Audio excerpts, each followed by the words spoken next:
साथियों नमस्कार, मैं हूं नीरज पटेल और आप देख रहे हैं नेशनल जनमत। दरबारी भांड कॉरपोरेट दलाल मीडिया ने एक बार फिर से पूरे विश्व में भारत देश की भद्द पिटवा दी है।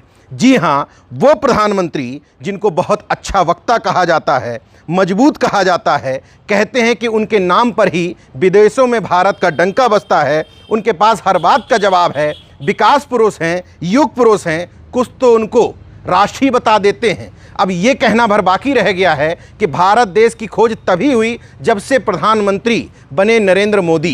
ये तमाम बातें करने का वजह ये है, वर्ल्ड प्रेस फ्रीडम इंडेक्स में भारत की रैंकिंग जो 180 देशों में पिछले साल तक 142 हुआ करती थी, वो 8 पायदान और खिसक करके 150 के स्तर तक पहुंच गई है। जरा सोचिए, भारत में मीडिया की स्वतंत्रता का स्तर 180 देशों में 150वें पायदान पर। आप खुश इस वजह से जरूर हो सकते हैं कि पाकिस्तान आपसे 7 पायदान नीचे 157वें नंबर पर है, श्रीलंका आपसे ऊपर है।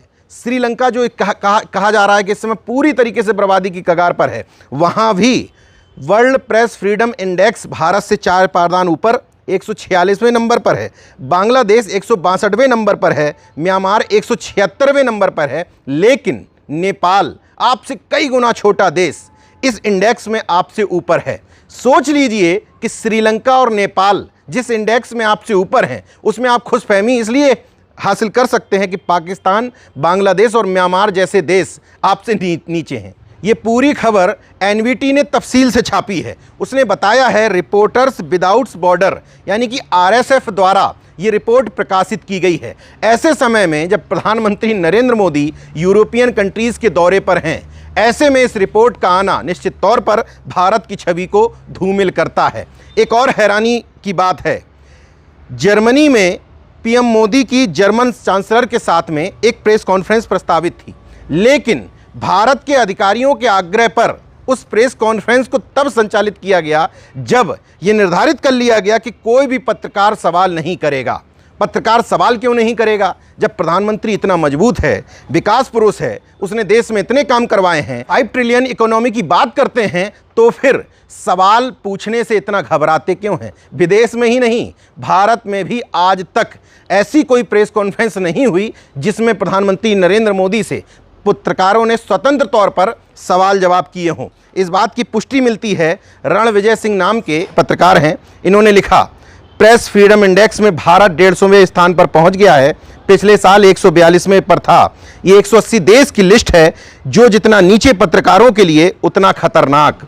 अभी कल ही की बात है, जर्मनी में पीएम मोदी की जर्मन चांसलर के साथ प्रेस कॉन्फ्रेंस थी। भारत के आग्रह पर तय हुआ कि पत्रकार सवाल नहीं पूछेंगे। रिचर्ड वॉकर जर्मनी के एक पत्रकार हैं, उन्होंने भी एक ट्वीट किया, Modi and Scholz about to appear before the press in Berlin, they will announce 14 agreement between their two governments. मतलब दोनों देशों की सरकारों के बीच में 14 एग्रीमेंट्स इन लोगों के बीच में साइन हुए। इसके अगली लाइन महत्वपूर्ण है, they will take 0 questions at the insistence of the Indian side. मतलब भारत की तरफ से साफ मना कर दिया गया था कि कोई सवाल ना पूछे जाएं, तब वो इस प्रेस कॉन्फ्रेंस में शामिल होंगे। सवाल ये है कि सवाल पूछे क्यों ना जाएं? सवाल इसलिए ना पूछे जाएं क्योंकि जुमले इतने ज़्यादा बता दिए गए हैं, उसके मुकाबले चीज़ें पूरी कतई नहीं हुई है। भारत में असहिष्णुता की दर बढ़ती चली जा रही है, हिंदू मुस्लिम की बात ज़्यादा हो रही है, मीडिया पूरी तरीके से बिकाऊ हो गई है। इन तमाम सारी बातों पर और देश की गिरती अर्थव्यवस्था पर सवाल ना पूछे जाएं, इसलिए इस तरह की चीज़ों को बंद कर दिया जाता है। पत्रकारिता के विद्यार्थी के तौर पर जब मैं था तो मुझे उस समय की एक बात याद आती है। मुझे बताया गया था उस समय कि सरकार जो बताने को आतुर हो, मतलब सरकार जो बताना चाहे मीडिया को कि इसको छापो, वो विज्ञापन होता है या सरकार का प्रचार प्रसार होता है। लेकिन सरकार जिस बात को छुपाना चाहे वही खबर होती है। अफसोस, मौजूदा देश की कॉरपोरेट दलाल भांड मीडिया ये सब कुछ भूल चुकी है। इसलिए प्रेस फ्रीडम इंडेक्स में भारत लगातार नीचे और नीचे आता चला जा रहा है। पिछली बार 142वें पायदान पर था, इस साल 8 पायदान घट करके 150वें पायदान पर आ गया है। और सवाल इसलिए ना पूछे जाएं क्योंकि सवाल पूछे जाएंगे तो महंगाई की बात होगी, देश में तमाम संवैधानिक संस्थाओं के निजीकरण की बात होगी, संवैधानिक संस्थाओं के खत्म होने की बात होगी, लेटरल एंट्री की बात होगी, देश के वंचित तबके के साथ अन्याय होने की बात होगी, असहिष्णुता की बात होगी, सांप्रदायिकता की बात होगी। इसलिए सवाल ना पूछे जाएं।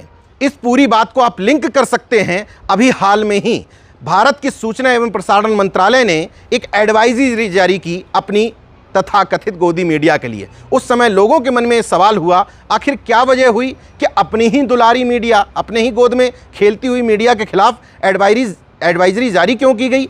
इन्हीं सब वजहों से, ताकि इंटरनेशनल मीडिया में, इंटरनेशनल जगत में ये बात हो सके कि प्रधानमंत्री जी या सरकार कोशिश तो कर रही है कि मीडिया के ऊपर गाइडलाइन जारी की जाए, लेकिन उस पूरी जो गाइडलाइन जारी की गई थी उसमें कहीं भी किसी भी चैनल का नाम नहीं लिखा गया था। और मुझे इस बात का भी संदेह है कि उसमें भी कार्रवाई किसी के ऊपर नहीं होगी, केवल एक एडवाइजरी जारी कर दी गई है, इसके बाद कुछ नहीं होगा। हाँ, ये ज़रूर हो सकता है कि इस एडवाइजरी के बहाने तमाम सारे वो लोग जो सरकार से सवाल पूछते हैं उनके ऊपर अंकुश लगाया जाए, ये कहते हुए कि देखो हमने तो पहले भी इस मीडिया के खिलाफ एडवाइजरी जारी की थी।